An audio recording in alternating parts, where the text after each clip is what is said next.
Find the nth term of an arithmetic progression whose common difference is 3 and whose first term is 2.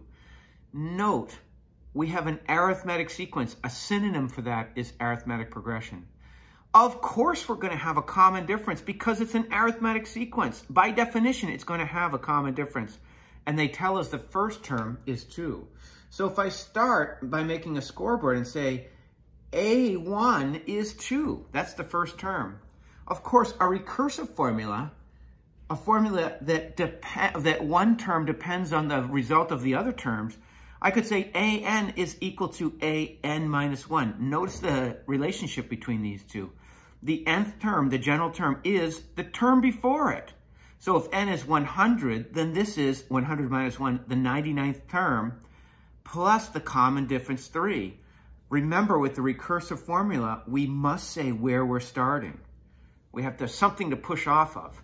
So if I'm going to add the common difference to 2, if I add 3, I get 5. And then term 3 depends on the one before it, term 2. So that's 5 plus another 3. The common difference gives us 8. And A4 depends on A3 plus the common difference gives us 11. And A5 depends on the term before it. So we'll add 4 to that, and we're going to get 15. Now, this continues on forever. I can generate the first 5 terms using my recursive formula quite easily. But if I ask for A100, well, that's a pain in the neck if I have this recursive formula, because I need to know A99 or the 99th term in order to determine the 100th term. Much more powerful is the explicit formula that allows us to sort of jump around the chessboard.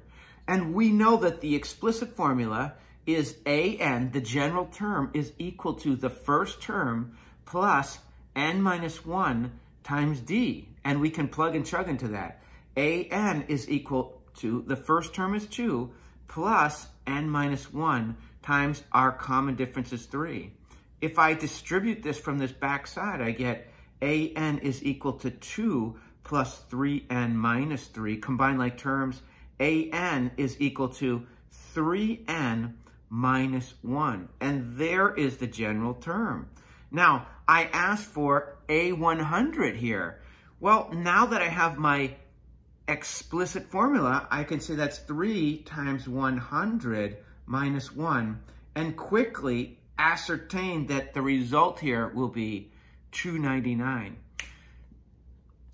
I mentioned earlier that anytime I have a linear relationship, I know I'm talking about an arithmetic sequence or an arithmetic progression.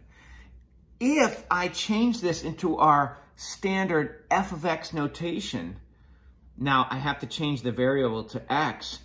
We're used to this from algebra, and of course that has a y-intercept of -1 and a slope of 3 over 1.